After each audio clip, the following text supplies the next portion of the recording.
Ang ika-6 na Demon God ay may core na nakatago sa loob ng katawan nito, at ang kalidad ng reward ay nagbabago depende sa kung gaano kalakas ang kapangyarihang ginamit ng ito ay winasak. Maaari sanang gamitin ni Jean Friday ang Centipede, na sapat na sana, pero sa halip ay inilabas niya ang Grim Reaper, na sadyang pinili ang sandata na magpapatunay ng kanyang lakas.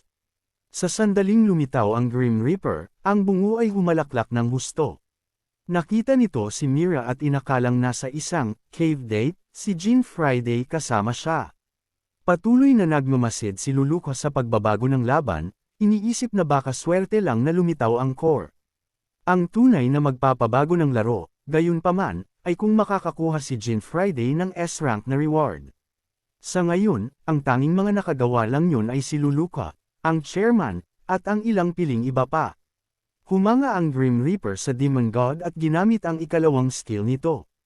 Ang kondisyon para ma-unlock ito ay ang lamang na level na 200 o higit pa sa pagitan ng gumagamit at ng target. Sinamantala ni Jean Friday ang mataas na level ng Demon God at ginawa itong pagkakataon. Tumingindi ang kuryosidad ni Luca habang inihahanda ni Jean Friday ang kanyang sandata, at sa isang swabe at mabilis na galaw, hiniwa niya ang core ng malinis sa dalawang perpektong hati. Hiniwa ni Jean Friday ang core ng Demon God sa isang mabilis na galaw gamit ang kanyang Grim Reaper. Nanood sina Luca at Mira habang kampanteng nakatayo si Jean Friday sa harap ng natalong Demon God, at tinanggap ang kanyang S-rank na reward, ang Sealed Core Stone.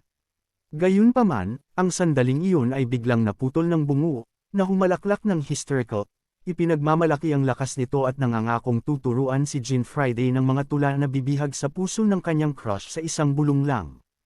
Agad na itinago ni Jean Friday ang sandata bago pa nito patuloy na pahirapan ang kanyang tenga.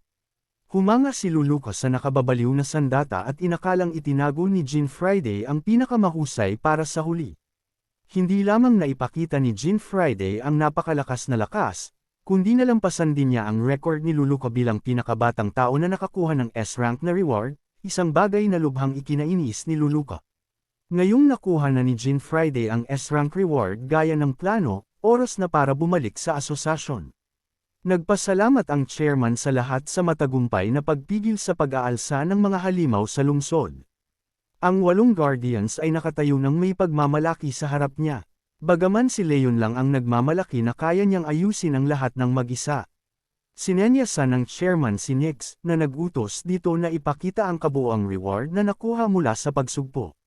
Ang halaga ay medyo makatwiran, lalo na't ang buong puwersa ng 8 Guardians ay pinakilos. Inutusan ni Nick si Jean Friday na ipakita ang kanyang parte, at humakbang si Jean Friday pasulong para gawin ito. Gayunpaman, hinarang ni Gigant ang kanyang daan, na nagsasabing wala siyang intensyong makipagtulungan sa isang taong napakabastos. Namagitan ng chairman at hiniling kay Gigant na umatras, ipinapaalala sa kanya na si Jean Friday ay isang mahalagang bahagi ng operasyon. Kahit tumahimik si Gigant, naging malinaw kay Jean Friday na hindi siya nandito para sa pagsang-ayon ni Gigant, kundi para lamang tuparin ang kanyang pangako sa chairman. Binuksan ni Jean Friday ang kanyang inventory at inilagay ang kanyang reward sa mesa, na ikinagulat ng lahat dahil lumabas na ito ay ang S-rank item mula sa pagsugpo sa ika-6 na Demon God. Ang pagbubunyag ay nag-iwan sa iba na tulala. Kaunti lang ang makapaniwala na nakapagdala siya ng isang S-rank item tulad ng chairman at ni Luca. Gayunpaman, kinumpirma ni Luca na nakita niya ang gawaing iyon sa sarili niyang mga mata at pareho silang makakapagpatunay ni Mira para kay Jean Friday. Nagsimulang, tumingin si Ryo kay Jean Friday nang may paghanga habang kinilala naman ni Leon na napatunayan na ni Jean Friday ang kanyang sarili sa harap nilang lahat. Hindi nakapagsalita si Gigant habang ang chairman naman ay tumawa ng malakas na parang si Santa. Pinuri niya si Jean Friday hindi lamang sa pagsugpo sa napakaraming halimaw, kundi pati na rin sa matagumpay na pagpapakita ng isang S-rank na reward. Ayon sa kanilang kasunduan, hinayaan niya si Jean Friday na maunang pumili ng anuman ang nais niya mula sa mga nakuhang reward. Sineryoso ni Jean Friday ang alok at sinuri ang mga item hanggang sa mahanap niya ang kanyang hinahanap. Pinulot niya ang isang F-rank na Cord Monkey's Tail, na ikinagulat ng lahat sa paligid niya. Humalaklak si Leon sa kanyang pinili, kinukutsa siya sa pagpili ng isang bagay na napakawalang kwenta, habang itinuro naman ni Maria na hindi man lang ito isang kayamanan. Double-check ng chairman kung sigurado ba si Jean Friday sa kanyang pinili, at kinumpirma ni Jean Friday na kailangan niya talaga ang isang ito. Napansin ni Lucas sa ekspresyon ni Jean Friday na mayroon itong pinaplano. Pinayagan ng chairman ang kanyang pinili at sinundan ito ng tanong kung nais ba ni Jean Friday na sumali sa 8 Guardians. Ang lahat ay naghihintay ng may pananabik, ngunit tumanggi si Jean Friday, na nagsasabing siya ang tipo na mas gustong kumilos mag-isa. Ngumiti ang chairman, kinikilala na si Jean Friday ang unang tao na tumanggi sa ganoong alok. Habang papunta si Jean Friday sa kanyang susunod na destinasyon, naisip niya na marami pang misteryo ang nananatiling hindi nalulutas. Gayunpaman, sinabi sa kanya ng asosasyon na makikipag-ugnayan silang muli kung kakailanganin. Hawak na ang item, umalis si Jean Friday para kunin ang kanyang susunod na nakatagong kagamitan. Samantala, sa S-rank na dungeon ng ikapitong kontinente, isang madilim na nilalang ang nagsabi na para sa muling pagsilang ni Lord Abyss, mas maraming kaluluwa ng mga undead ang kinakailangan. Ibinunyag nito na ang kapangyarihan ay ipinahiram sa mga puwersa sa ika-6 na kontinente, ngunit nalipol sila. Ang nanginginig na halimaw na nakaluhod sa harap ng nilalang ay umamin na wala siyang maibibigay na dahilan. Binigyang diin ng nilalang na ang lahat ng focus ay dapat itutok ngayon sa ritual ng muling pagkabuhay at hiniling na ibigay nila ang lahat para magtipon ng mga isa-sakripisyo. Nag-utol ang halimaw at nangako na personal na kukuha ng mas maraming kaluluwa at wawasakin ang taong gumagamit ng divine gears. Gayunpaman, lumapit ang nilalang, ang titig nito ay malamig at nakakatakot, na nagdedeklara na iyon ang tanging layunin ng mga mababang lahi na ito. Itinaas nito ang kamay at may isinumpa sa halimaw, na naging sanhi ng pagtili nito sa matinding sakit. Sa isang huling babala, inutusan ng nilalang ang halimaw na huwag tularan ang yapak ng ika-6 at mabaigo. Ngayong nagbago na at nakatali sa sakit at pagsunod, tinanggap ng halimaw ang kanyang mga utos ng may matinding determinasyon. Sa loob ng ilang guho, ginamit ni Jean Friday ang 3 item na nakolekta niya kanina kasama ang reward na natanggap niya mula sa asosasyon para i-transmute at buuin ang Cat Eye Scope. Isinuot niya ito para makita ang nakatagong ruta na makikita lamang gamit ang scope na ito. Sinundan ang landas, narating niya ang isang pinto na bumubukas sa isang malawak at bakanteng silid. Habang nagpapatuloy siya, na-detect ng Lucifer's Halo ang isang magical item na matatagpuan 10 metro ang layo. Nagtungo si Jean Friday sa direksyong iyon habang nagre-react ang halo sa tanging item sa loob ng silid at nakuha niya ang nakatagong kagamitan na kilala bilang Athena. Hawak ang gamit sa kanyang mga kamay, nakaramdam si Jean Friday ng kasiyahan. Ang Athena ay may stealth skill na ganap na nagbuburst sa hitsura at presensya. Nang gumagamit, ngayong nakuha na niya ang Athena, oras na para magtungo sa ikapitong kontinente. Narating ni Jean Friday ang ikapitong kontinente at naramdaman niyang nakarating siya doon sa isang iglap. Kahit na natagalan ito ng husto, napamura siya nang tumawag si Kukuro. Napakarami nang nangyayari nitong mga nakaraang araw kaya tuluyan na niyang nakalimutan ito. Sa sandaling sagutin niya ang tawag, ipinaalam sa kanya ni Kukuro na nakolekta na niya ang lahat ng materyales na hiningi niya. Pinuri siya ni Jean Friday sa pagsusumikap at agad na ipinadala ang susunod na listahan ng mga materyales na kailangang kolektahin. Nagreklamo si Kukuro dahil ang listahan ay doble ang haba kaysa sa huli. Gayunpaman, sinabi sa kanya ni Jean Friday na kailangan niya ang mga materyales na iyon para itaas ang susunod na dungeon. Nabuhayan si Kukuro sa pagbanggit ng bagong dungeon at sumang-ayon na tumulong gaya ng hiningi. Napag-isip ni Jean Friday na ang susunod na labanan sa Demon God ay hindi rin angkop para sa kanya at humingi ng paumanhin sa loob-loob niya. Ang ikapitong kontinente ay medyo iba ang takbo kaysa sa iba.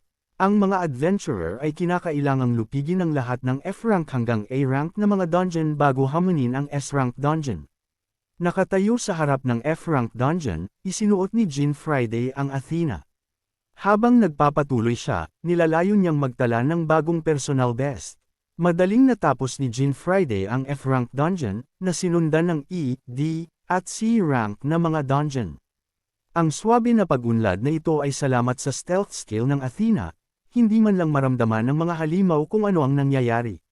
Dahil sa momentum, itinuon ni Jean Friday ang kanyang atensyon sa pagtalo sa B-rank dungeon susunod. Gayunpaman, sa B-rank dungeon, napansin niya ang isang grupo ng mga lalaki na pinamumunuan ni Leon, isa sa 8 guardians. Inisip ni Jean Friday kung may misyon ba si Leon dito habang nakikita niya itong nagtuturo sa mga miyembro ng kanyang personal na guild, ang Ultimate Fang. Habang nagmamadaling umalis ang mga lalaki, casual na naglakad si Jean Friday sa gitna nila, ang kanyang presensya ay nakatago ng stealth. Nakakagulat, nagsimulang sumangot-singhot si Leon sa paligid, ni-detect ang pure green passion, at direktang itinuro ang lokasyon ni Jean Friday habang tinatawag ang kanyang pangalan. Nagulat si Jean Friday, naka-stealth mode pa siya, hinimok siya ni Leon na huwag nang mahiya at magpakita na.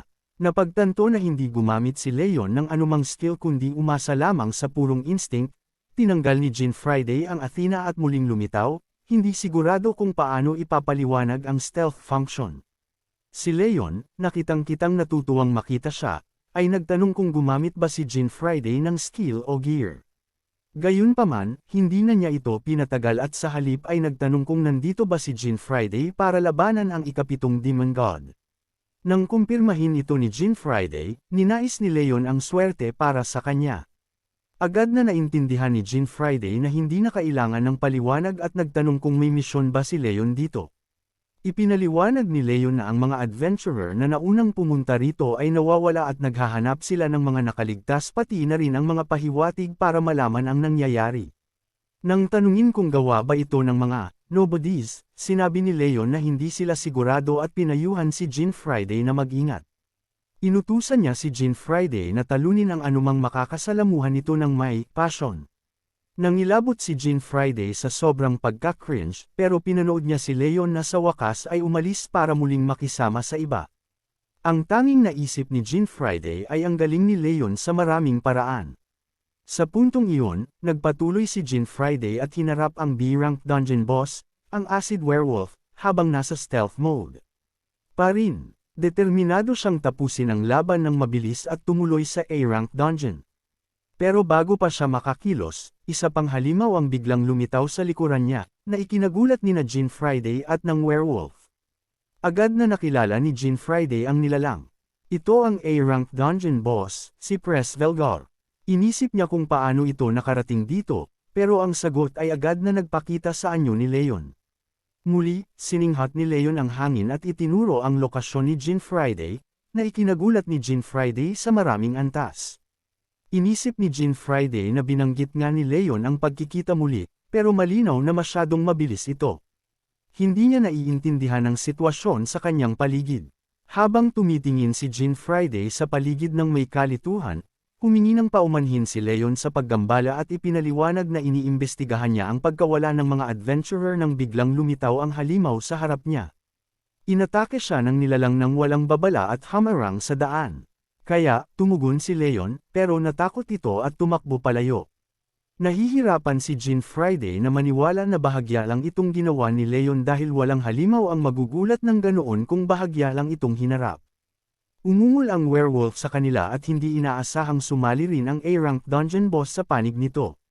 Ito ang unang pagkakataon na nakita ni Jean Friday ang mga boss mula sa magkaibang dungeon na nagtutulungan. Sa kabila ng hindi pangkaraniwang sitwasyon, hindi man lang kumurap si Leon. Sa halip, sumugod siya pasulong para turuan ng leksyon ang mga di umano'y duwag na halimaw. Habang ang mga halimaw ay nakakatakot na umuungol, naglaho si Leon sa paningin, at muling lumitaw sa likuran nila nang hindi nila napapansin. Tumira siya gamit ang isang Blossom Piercing Death, tinatapos ang parehong dungeon bosses sa isang mapanirang tira. Habang bumabagsak ang kanilang mga katawan sa lupa, lumapag din si Leon ng may malakas na kalabog sa tabi nila. Humanga si Jean Friday. Natalo niya ang dalawang dungeon boss sa isang tira lang. Naging malinaw sa kanya na si Leon ay masyadong malakas. Gayunpaman, nagdala rin ito ng isang hindi kanais-nais na realisasyon. Natalo lang ni Leon ang parehong A at B rank bosses, na naging dahilan para mawala ng bisa ang kondisyon na talo lahat ng bosses. Ngayon ay hindi na mahahamon ni Jean Friday ang S-rank boss. Mukhang nasisiyahan si Leon sa laban, idinedeklara na ang mga halimaw ay wala talagang laban. Noon din, nakatanggap siya ng tawag mula sa chairman at iniulat na kahit hindi pa rin nila alam kung ano ang nagiging sanhi ng pagkawala ng mga adventurer, tinalo lang niya ang isang A-rank boss na hindi naman dapat naruroon sa B-rank dungeon. Nagulat ang chairman nang marinig na may A-rank na halimaw na lumitaw doon, ngunit inamin ni Leon na wala siyang pahiwatig tungkol sa dahilan. Nakita si Jean Friday na nakatayo sa likuran ni Leon, tinanong ng chairman kung kasama ba niya ito. Ipinaliwanag ni Jean Friday na napasama lang siya. Napansin ng chairman na hindi masyadong masigla ang hitsura ni Jean Friday, ngunit binaliwala ito ni Jean Friday bilang wala lang, at nagpas siyang hintayin na lang na mag-respawn ang mga boss. Gayunpaman, sinabi ng chairman na ang timing ni Jean Friday ay perpekto talaga. Gusto niyang silang dalawa ang magtungo sa S-rank dungeon. Bagaman hindi sigurado, isang kakaibang phenomenon na malamang ay dulot ng mga nobodies ang nangyari. Ibinunyag ng chairman na nakipag-ugnayan na siya sa ibang 8 guardians, ngunit lahat sila ay kasalukuyang nasa mga misyon. Dahil sina Leon at Jean Friday ang pinakamalapit, umaasa siya sa kanila. Agad na tinanggap ni Leon ang misyon na nagsasabing kuryoso siya tungkol sa mga nobodies. Humarap siya kay Jean Friday at hiniling na bumuo sila ng party. Natanggap ni Jean Friday ang imbitasyon. At agad na napagtanto na kung bubuo siya ng party kasama si Leon ngayon, lahat ng laban hanggang sa puntong ito ay mabibilang-bilang co-op, na magiging dahilan para pareho silang maging kwalipikadong hamunin ang S-rank dungeon. Ang dalawa ay dumating sa S-rank dungeon ng ikapitong kontinente. Sinabi ni Leon na amoy masaya ito. Habang itinuro naman ni Jean Friday na ang dami ng mga halimaw ay nakakabaliw, kapantay ng ika-6 na S-rank dungeon, napagpasyahan ni Leon na kung ganoon ang kaso, ang posibilidad na may kaugnayan ito sa mga nobodies ay lalong tumaas ng malaki. Magkasama nilang sinimulang hiwain ang kawan ng mga halimaw. Napansin ni Jean Friday na hindi lamang mas marami ang mga kaaway kaysa sa dati, kundi ang level din ng bawat isa ay tumaas. Isa pang pagkakatulad sa ika-6 na dungeon. Walang hirap na pinababagsak ni Leon ang maraming halimaw ng sabay-sabay, ngunit mabilis itong nainip. Sa paghahanap na gawing mas nakakaaliw ang mga bagay, hinamon niya si Jean Friday sa isang kompetisyon na ikinagulat ni Jean Friday. Idineklara ni Leon na ang pangalan ng kompetisyong ito ay Sino ang Mas Malakas na Laban, na hino-host ni Leon mismo at ini-sponsorin ng Adventurers Association at ng 8 Guardians. Pakiramdam ni Jean Friday ay baduy ang pamagat at ang sponsorship ay hindi naman kailangan. Inisip niya kung obligado ba ito, ngunit masiglang nagpatuloy si Leon, ibinabalita na ang mga kalahok ay silang dalawa, at kung sino ang makahuli ng pinakamaraming halimaw ang mananalo. Nang hindi naghihintay ng sagot, humarurot siya ng mag-isa, na nag-iwan kay Jean Friday na walang ibang pagpipilian kundi sumunod. Habang nagsisimulang humiwa si Leon sa kawan ng mga halimaw, maingat siyang sinuri ni Jean Friday. Muli, napagtanto niya na ang lakas ni Leon ay talagang pambihira, kahit sa hanay ng mga Elite 8 Guardians. Bagaman ang kanyang estilo ay mukhang magaspang sa isang tingin, ang kanyang mga galaw ay matalas at ang kanyang paghuhusga ay tumpak. Walang nasasayang na kilos. Maaaring si Luluka ay may napakalakas na kapangyarihang mahika, ngunit ang hilaw na lakas ni Leon ay malamang na pumapantay din doon. Habang iniisip ito ni Jean Friday, isang halimaw ang gumapang sa kanya mula sa likuran. Agad na tumugon, hiniwa niya ito sa isang malinis na galaw. Sa pagkakataong ito, pinanood ni Leon si Jean Friday mula sa gilid ng kanyang mata. Ang dungeon na ito ay ang S-rank dungeon ng ikapitong kontinente. Isang lugar kung saan kahit ang mga karaniwang adventurer ay maaaring mamatay sa mga ordinaryong halimaw. Napagtanto na ngayon ni Leon na ang husay ni Jean Friday ay totoo. Ang kakayahang mapuksa ang gayong kalakas na mga nilalang ng walang kahirap-hirap ay nagpapatunay ng kanyang lakas. Ang dalawa ay nagpatuloy sa pagsulong, nililinis ang bawat halimaw sa lugar.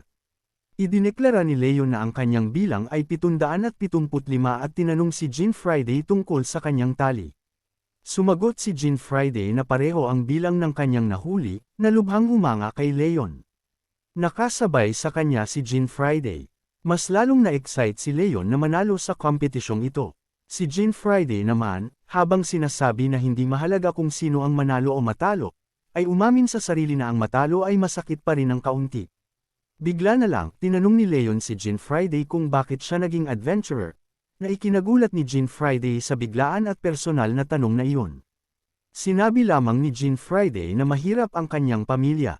Gayunpaman, biglang naluha si Leon, binibigyang kahulugan ito na pumanaw na ang ama ni Jean Friday, nagkasakit ang kanyang ina, at bilang panganay na anak, kailangan niyang alagaan ang isang nakababatang kapatid. Wala pang naipapaliwanag si Jean Friday, kaya inisip niya kung mayroon bang espesyal na kakayahan si Leon na mahinuha ang lahat ng iyon. Nagpatuloy si Leon sa dramatikong pag-iyak, mas malakas pa ngayon, habang niyayakap si Jean Friday sa isang nakakasakal na yakap ng kalamnan at dinadamayan siya sa pagtitiis ng ganoong hirap sa murang edad. Walang ideya si Jean Friday kung bakit umiiyak ng emosyonal si Leon at nahihirapang kumawala sa kanyang bakal na hawak. Bigla namang ibinahagi ni Leon ang kanyang sariling kwento, sinasabing lumaki siya sa kabundukan kasama ang 20 magkakapatid sa isang mahirap na pamilya. Matapos lisanin ang nayon, naghirap siya sa loob ng 10 mahabang taon, ngunit narating na niya ang punto kung saan kaya na niyang suportahan ang kanyang buong pamilya ng mag-isa. Dahil dito, sinasabi niyang mas naiintindihan niya si Jean Friday kaysa sa kahit sino. Sinabi niya na may matinding tapang si Jean Friday, bagaman iniisip lang ni Jean Friday na si Leon ay makulit, kahit na tapat itong mabait. Habang nag-uusap sila, isang halimaw ang lumitaw sa malayo, na kumuha ng atensyon nilang dalawa. Lumabas na ito ang mid-boss ng dungeon, ang Crimson Cow. Sinabi ni Leon na ang kanilang emosyonal at magkapatid na pag-uusap ay kailangang itabi muna ngayong lumitaw na ang mid-boss. Sa kanilang gulat, nagsalita ang Crimson Cow, na sinasabi sa kanila na hindi na sila makakaabante pa. Nabigla si Leon at kinumpirma kung talaga bang nagsalita ito, nagtatanong kung impluwensya ba ito ng mga nobodies. Sumagot si Jean Friday na hindi siya sigurado, ngunit ang mga mid-boss ay karaniwang hindi nagsasalita. Sinabi ni Leon na wala ng oras para pag-isipan iyon. Isinuot niya ang kanyang sandata at ipinaalala kay Jean Friday na kung sino ang makakatalo sa mid-boss at sa Demon God ang mananalo sa kompetisyon. Sumugod si Leon pasulong at idineklara ng Crimson Cow na nakatanggap ito ng mga utos mula sa Demon God na si Orochi na waken sila ng walang pagkakamali. Nagpakawala ito ng sunod-sunod na mga rock bullets mula sa kanyang palad, isang malinaw na skill ng isang magician. Mabilis na pinaikot ni Leon ang kanyang lance para madaling mapigilan ang atake. Sa sandaling masaksihan ni Jean Friday ang skill, nakasiguro siyang ang buong dungeon na ito ay nasa ilalim ng impluwensya ng mga nobodies. Binabalaan niya si Leon na bagaman ang nilalang na ito ay hindi mismo isang nobody, binigyan ito ng mga kapangyarihang natatangi sa kanila. Ngumisi ang Crimson Cow, nagsasabing dapat na silang tumigil sa pagpupumiglas dahil hindi nila kailanman maaabot ang Demon God. Muli nitong ipinutok ang parehong atake kay Leon, ngunit sa pagkakataong ito ay biglang nagbago ang aura ni Leon. Nang mapagtanto na kasali ang mga nobodies, naging mas mabigat ang kanyang presensya. Naiintindihan na niya ngayon na ang mga nobodies ay kayang malayang gumamit ng mga ninakaw na skills ng mga adventurer, isang bagay na itinuturing niyang ganap na hindi mapapatawad.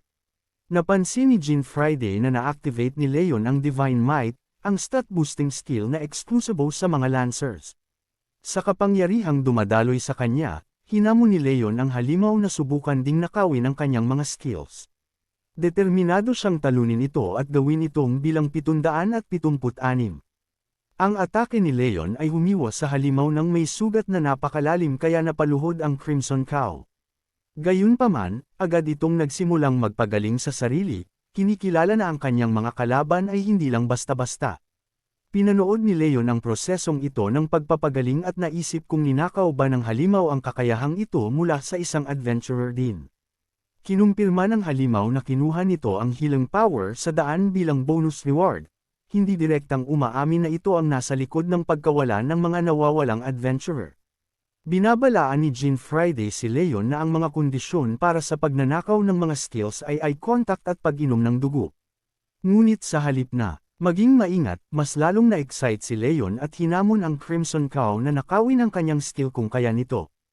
Habang sumusugod si Leon, tinawag siya ni Jean Friday, ngunit patuloy ang walang awang pag-atake ni Leon sa baka.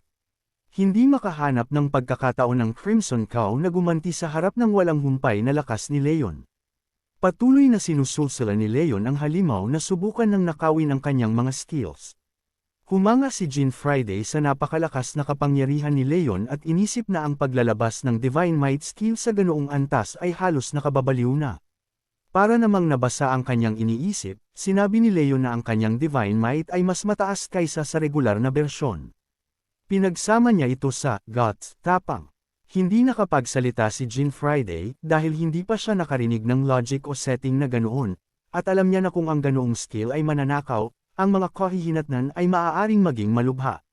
Gayunpaman, naniniwala si Leon na ang pagkatakot na manako ang kanyang skill ngayon ay masamang pangitain para sa mga laban-laban sa mga darating na Demon Gods. Determinado, sinabi niya kay Jean Friday na baka magamit nito ang kanyang Cherry Divine Might skill at nagpas siyang ibahagi ito sa kanya. Alam ni Jean Friday na ang pagbabahagi ng skill ay nangangailangan ng party formation at ang pagtupad sa ilang mga kondisyon. Ipinaliwanag ni Leon na natugunan nila ang kondisyon sa pamamagitan ng pagtalo sa mahigit 300 halimaw ng magkasama. Karaniwan, hindi siya nagbabahagi ng anuman, ngunit itinuturing na niyang pamilya si Jean Friday ngayon, kaya gagawa siya ng exception.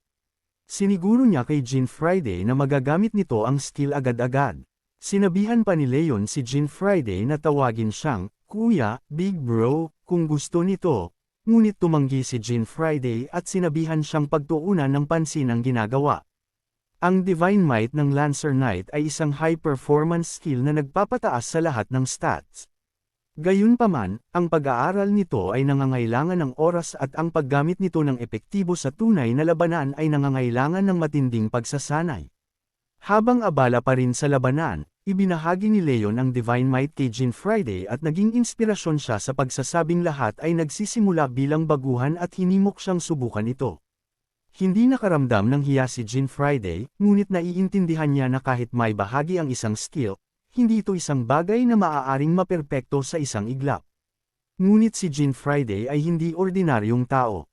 Mabilis niyang nakuha ang sistema nito at hindi nagtagal ay nakakatanggap na ng papuri mula kay Leon. Gayunpaman, agad na binuhusan ni Leon ang papuring iyon ng malamig na tubig nang sabihin niya kay Jean Friday na ginagamit lang nito ang 1/10 ng kanyang Divine Might. Hinimok niya itong magsikap pa ng husto. Para kay Jean Friday, ang estilo ng pagtuturo ni Leon ay sabog, ngunit kinikilala niya na kung magagawa niyang maperpekto ang skill na ito ay magiging napakahalaga. Nagkokonsentrasyon ng husto, alam ni Jean Friday na hindi ito isang bagay na makukuha niya sa kaalaman lamang. Gayunpaman, sinabi sa kanya ni Leon na hindi niya ito ginagawa ng tama at ipinakita ang tamang paraan sa pamamagitan ng paglalagay ng kanyang guts dito at paggawa ng mga kakaibang tunog. Sumagot si Jean Friday na madaling sabihin pero mahirap gawin at mangangailangan ng oras para maperpekto, ngunit iginiit ni Leon na magnitngit siya ng ngipin at pabilisin ang proseso ng pag-aaral. Inisip ni Jean Friday na baliw si Leon. May limitasyon ang kayang gawin ng guts. Habang sinusunod ni Jean Friday ang mga kakaibang instruction, sinabi ni Leon na mas lampas si Jean Friday kaysa sa inaasahan. Tinuruan niya ito ng mga kakaibang pose para mas mabilis na magsanay, at sa hindi inaasahang pagkakataon, nagsimulang makuha ni Jean Friday ang kumpas nito. Walang pahiwatig si Jean Friday kung ano man ang ibig sabihin ng Guts Theory ni Leon, pero nagsisimula na niyang maramdaman ang daloy nito. Nagulat siya nang ma-breakthrough niya ito at nakuha ang pagsang-ayon ni Leon. Namangha siya sa pakiramdam ng kanyang mga stats na biglang tumataas ng may kasamang init. Humanga rin si Leon, napapansing naabot na ni Jean Friday ang kalahati ng kapangyarihan ng skill na ito. Kahit sa kalahati lang ng Divine Might ni Leon, nararamdaman ni Jean Friday ang matinding pagbagso ng kapangyarihang dumadaloy sa kanya.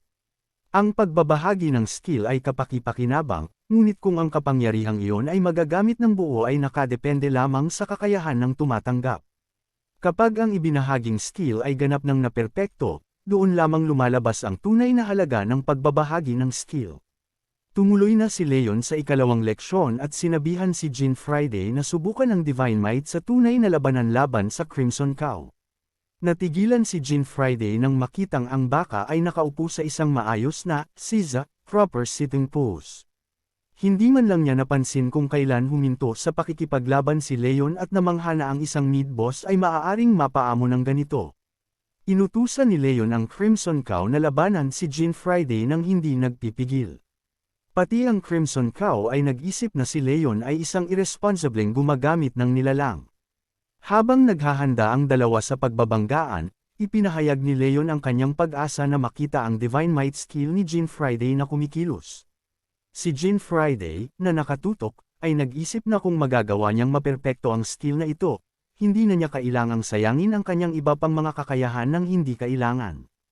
Kahit man lang sa labanang ito, determinado rin ang Crimson Cow na kunin ang ulo ni Jean Friday para maharap niya ang kanyang Panginoon ng may dangal. Sumugod ito pasulong gamit ang sandata nito, ngunit mabilis na kumilos si Jean Friday at binali ang sungay nito gamit ang isang galaw ng centipede. Gulat sa sariling bilis at lakas, napagtanto ni Jean Friday na ang kanyang katawan ay magaan na ngayon. Ito ang mundo ni Leon. Ang banal na kapangyarihan ng tapang, Divine Power of Gods. Habang sinusubukan ng Crimson Cow na tumayo at umatake muli, parehong natigilan sina Jean Friday at Leon nang ito ay maipit sa ilalim ng dambuhalang paa ng isang higanteng halimaw. Ipinahayag ng nilalang ang pagkadismaya sa kabiguan ng kanyang nasasakupan at nagpas siyang personal na asikasuhin ang mga bagay. Ito ang ikapitong Demon God, si Orochi. Level 500. Nanginginig ang Crimson Cow habang tinatawag si Orochi, ngunit malamig na idineklara ng Demon God na walang lugar para sa mahihina sa ilalim ng kanyang pamumuno. Agad na namatay ang Crimson Cow, na nag-iwan kay Leon na dismayado dahil nawala ang kanilang huli. Gayunpaman, sumigla siyang muli, mabilis na inililipat ang kanyang focus sa Demon God. Sinuri ni Leon ang sitwasyon, kinikilala na ang ikapitong S-rank demon, si Orochi, ang Sum-Iris sa mid-boss, at ang nakakatakot na aura na inilalabas nito ay wala sa itsura ng Orochi na nakilala niya noon. Ipinaalam sa kanya ni Jean Friday na si Orochi ay naimpluwensyahan na rin ng mga nobodies. Si Orochi naman, sa kabilang banda, ay sinuri rin sila at napagtanto na si Jean Friday ang gumagamit ng mga divine gears. Tumawa siya ng nakakatakot, sinasabing hindi na niya hahayaan ang mga ito na makialam pa sa kanilang mga plano. Habang naka-fighting stance si Jean Friday, idineklara ni Leon na oras na para sa ikatlong leksyon at inutusan si Jean Friday na pabagsakin si Orochi gamit lamang ang kapangyarihan ng Divine Might. Nagprotesta si Jean Friday, nangangatwiran na ang ganoong gawa ay imposible. Ngunit sumagot si Leon na, imposible lang ito dahil naniniwala siyang ganoon nga. Dahil alam niyang hindi niya makakausap ng matino si Leon, sumuko na sa pakikipagtalo si Jean Friday. Kinwestiyon naman ni Leon kung ayos lang ba kay Jean Friday na matalo sa kanilang kompetisyon at hayaan siyang pabagsakin si Orochi para itaas ang kanyang score sa halip. Sa inis, naghanda si Jean Friday na sumagot, pero bago pa man niya magawa, naglunsad na ng atake si Orochi gamit ang Serpent Devour. Mabilis na umiwas ang dalawang adventurer. Tumama ang mga ahas, hinihiwa ng malinis ang puno sa likuran nila. Habang sinusuri ni Jean Friday ang kalagayan ng puno, binalaan siya ni Leon na huwag mawala ng focus dahil hindi maghihintay ang kaaway para sa kanyang paggising ng Divine Might. Marami sanang gustong sabihin si Jean Friday, ngunit napagtantong mahusay siyang namanipula, kaya humakbang na rin siya pasulong. Inamin niya sa sarili na ang isang hamon na ibinigay sa sarili na tulad nito ay perpekto para sa pagsasanay. Inutusan siya ni Leon na habang pinapayagan ang mga sandata, pinagbabawalan siyang gumamit ng anumang mga skills. Naguluhan si Orochi na naglakas loob si Jean Friday na hamanin siya ng mag-isa at binalaan siya ng may panghahamak. Inakala ng Demon God na kahit hindi alam kung anong divine gear ang mayroon si Jean Friday, ang isang batang mag-isa ay hindi magiging problema. Muli siyang umatake gamit ang Serpent Devour. Tumugon si Jean Friday sa pamamagitan ng paggalaw gamit ang kanyang Centipede Blade, ngunit ang pagkumpas ay mas malakas kaysa sa inaasahan, na nagpadala sa kanya sa paggulong sa lupa. Ang matinding stat boost mula sa Divine Might ay napakalakas. Kung hindi magpipigil si Jean Friday, madali siyang mawalan ng kontrol. Kinutya ni Orochi ang kaawa-awang atake at gumanti, na nagsasabing kahit nakawin pa niya ang mga skills ni Jean Friday, magiging walang kwenta ang mga ito sa kanya. Patuloy na iniwasan ni Jean Friday ang mga tira ng ahas, iniisip na ang pagtutok sa Divine Might ay masyadong nakakaabala sa kanya. Para mabawi ang kontrol, ipinikit niya ang kanyang mga mata, sinusubukang isabay ang kanyang isip at katawan sa naglalakihang mga stats, nakatutok ng husto sa centipede sa kanyang kamay. Sa wakas ay nakatama si Jean Friday ng isang suntok na pinalakas ng Divine Might. Nagmamasid ng maigi si Leon, iniisip na masyadong mabagal pa rin si Jean Friday.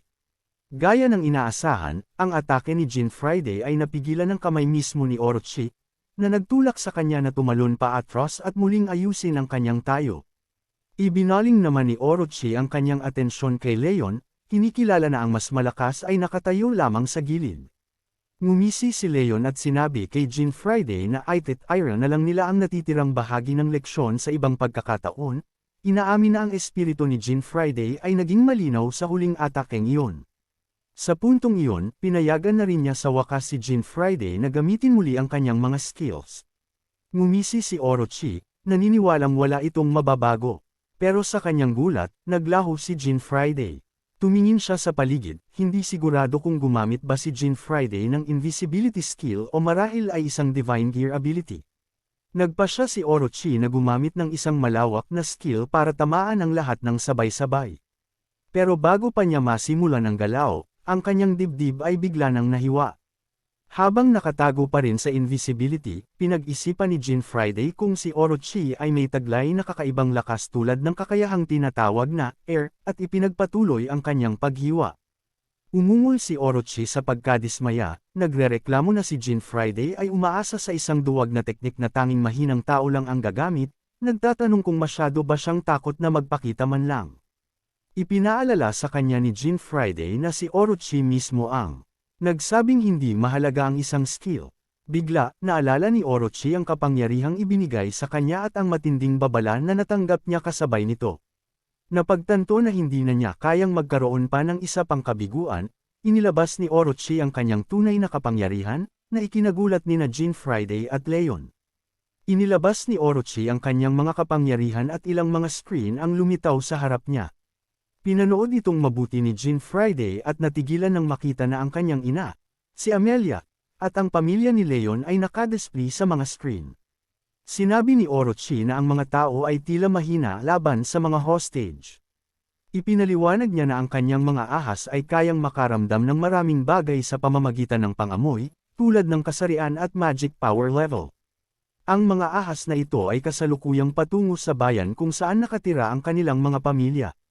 Matapos ma-absorb ang Super Explosion skill, nagulat si Jean Friday habang nagpapatawag ang Demon God ng mga magic spheres, kinukutya sila sa pagtatanong kung nasaan na ang lahat ng kanilang tapang kanina. Habang humaharurot ang mga atake patungo sa kanila, hinarang ang mga ito ni Leon gamit lamang ang kanyang kamay. Bahagyang napaso ang kanyang kamay, ngunit binalaan ni Leon si Orochi na huwag siyang kakalabanin. Agad na sinuri ni Jean Friday ang sitwasyon at napansin na ang pinakaproblemadong aspeto ng Super Explosion ay automatiko itong uma-activate kapag ang gumagamit ay natalo na. Sa makatuwid, maliban na lang kung may gagawin muna tungkol sa ahas, hindi mapababagsak si Orochi. Ipinahayag ni Orochi na nararapat lang iyon sa kanila at nagbabala na kung susubukan nilang harangin ang susunod niyang atake, isa-isa niyang lilipulin ang mga hostage. Parehong minura ni na Jean Friday at Leon ang kawalang katwiran ng sitwasyon. Ngumisi si Orochi, sabik na makita kung hanggang kailan sila tatagal at pinalipad ang mga energy sphere patungo sa kanila. Pareho silang naghanda habang papalapit ang atake. Ngunit sinalo ni Leon ang buong puwersa nito at nanatiling nakatayo kahit na bumubuhos ang dugo mula sa kanyang katawan. Tinawag ni Jean Friday ang kanyang pangalan, ngunit tinukso siya ni Orochi na alalahanin muna ang sarili bago magpakita ng pag-aalala sa iba, at nagpadala ito ng ikalawang bug zone ng mga atake. Sa pagkakataong ito, parehong napabagsak sina Jean Friday at Leon at bumagsak sa lupa na may matinding pagdurugo. Nagawang bumangon muli ni Jean Friday, tanging para tawanan lang ni Orochi ang kanilang paghihirap, na nagsasabing hindi niya kailanman maiintindihan ang mga nagiging mahina para sa kapakanan ng iba. Tinanong ni Leon si Jean Friday kung maayos lang siya, at kinumpirma ni Jean Friday na maayos siya, bagaman alam niyang kailangan nilang kumilos ng mabilis para mabago ang takbo ng laban. Ibinulong ni Leon na baka mas mabuting hayaan na lang nilang mamatay ang kanilang sarili kaysa kumilos ng padalos-dalos at mamiligro na matrigger ang pagsabog. Nag-isip ng desperado si Jean Friday ng solusyon, at nang parang wala na silang kawala, lumitaw ang bungo ng Grim Reaper sa harap niya, na napapansing tila nasa panganib siya. Naguluhan si Jean Friday sa biglaang paglitaw ng bungo at tinanong kung paano ito nakalabas. Ngunit mayabang na nag-claim ang bungo na isa siyang henyo at nasa ganap na ibang antas kaysa sa mga ordinaryong gamit.